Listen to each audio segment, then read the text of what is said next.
Hey everybody, it's Dwayne, developer evangelist at GitKraken. Today we're going to take a closer look at Git Diff. This is a tool in Git that can show you all the changes between commits, what you're working on, what you have staged, and well, pretty much anything else you can reference. We're going to take a look at how it works, as well as an example using the command line and GitKraken client. Git Diff, like all other Git commands, has a lot of options and a lot of subcommands. We're not going to cover all of them today. We would encourage you to go over to git-scm.com and look through the full documentation to see all the ways you could use Git Diff. Today we're just going to focus on the main ways that people use it and look at a couple examples. The concept of diff actually predates Git by quite a lot. In a bash environment, you can run a diff, and the diff command will show you the difference between files, either multiple versions of that file or files in different directories. This was what was used early on in the Linux project to see what was going on when someone submitted a patch. In fact, this was how patches were made in the very, very early days of the Linux project. But as Git developed, Diff was one of the tools that got pulled in, same way that grep did and a few other tools, to make it easier to use when you're using them in the context of Git. It only references things that Git knows about. It's important to take a step back and look at how Git does what it does. Git takes full snapshots of your directory at any point in time you choose. We call those snapshots commits.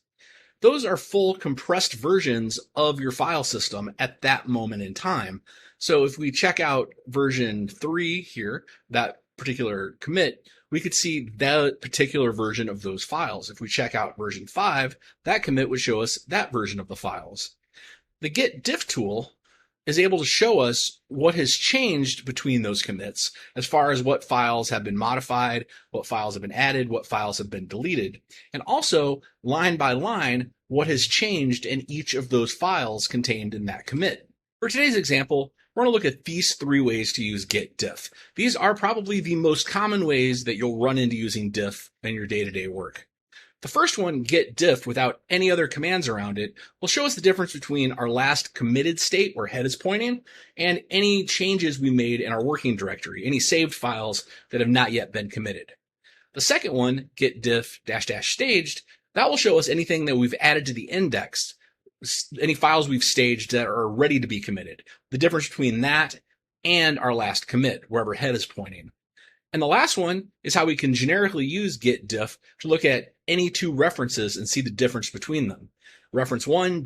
reference 2. That could be any commit-ish, anything that leads back to a commit. It could be a full commit hash, all 40 characters. It could be a short commit hash. It could be a tag. It could be the name of a branch. It could be anything that points back to a commit. So we'll start out looking at the command line. I'm using the integrated terminal inside of VS Code, but this would work in any terminal that has access to Git. I'm working in the GitLens repository, and yes, in case you're wondering, I do have GitLens installed in VS Code. There's my inline blame, and of course my hovers, which have much more information about that last commit, where those changes came from. So let's do a quick Git status to see what state I'm in. And you can see I've got nothing to commit. I'm on my branch tags branch, and my working tree is clean. So if I run a Git Diff right now, as expected, nothing happens. There's no changes it can show me between my working directory and the last commit that got made. So if I do make a quick change here, let's just make a example change. And let's just make it for fun, make it an H1 because it's a markdown file. And go ahead and save that. Then run a Git Diff again. This time it will show me, well, yes, in fact, in that file README markdown, between the 2 versions, that 1 is already committed and 2 is in my working tree, this is the change. I have added a new line, hashtag example change, just as expected. So let me go ahead and stage this. So I can do a git add readme.md. And now if I run a git diff, nothing happens because it's looking at my working directory, not what's staged. To look at what's staged, I would run a git diff -- staged. And there, just as before, it shows me the difference between those versions of the README. And it looks identical to my earlier diff because, well, it's the exact same change I'm looking at.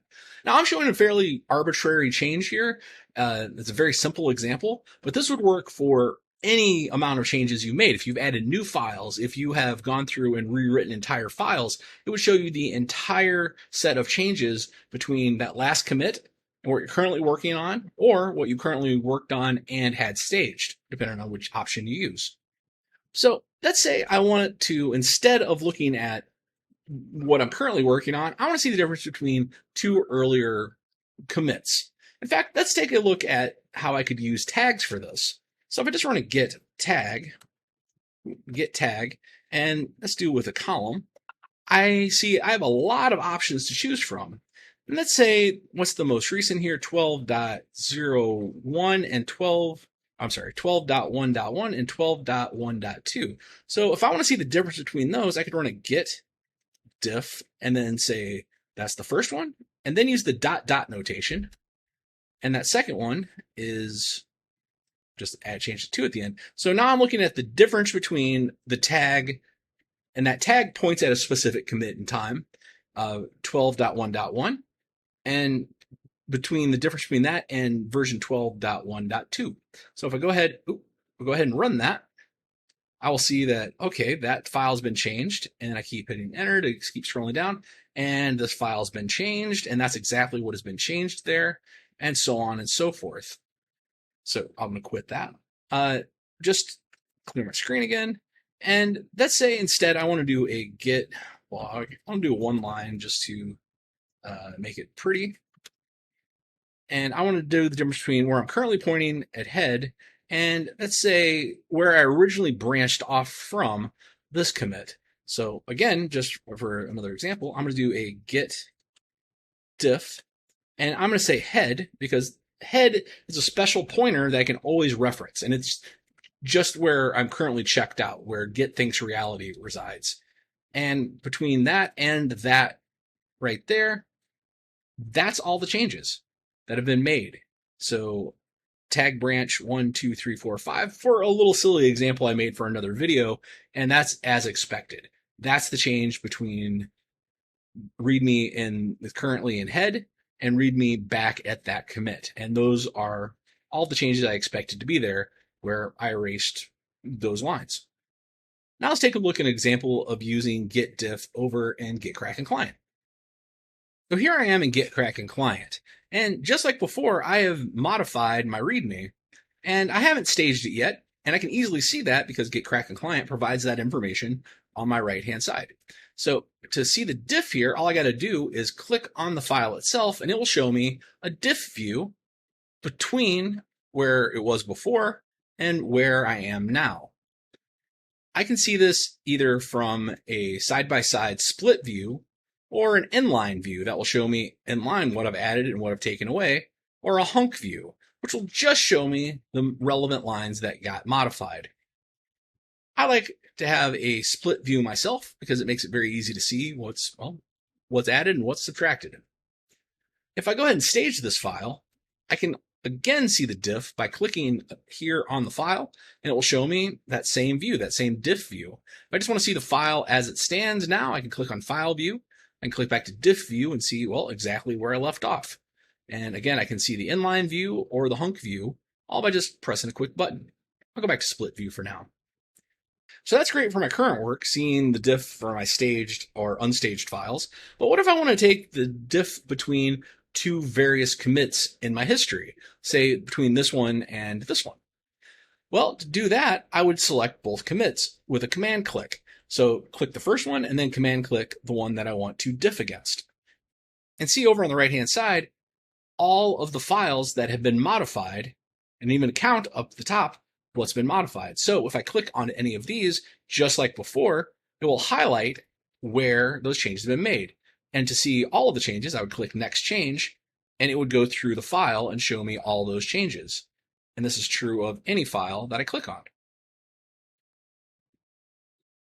Thanks very much for watching this video. Hopefully you learned something, and no matter how you use Git Diff through the command line or through GitKraken Client, I hope you use it more often to see what's going on and what's changed in your work.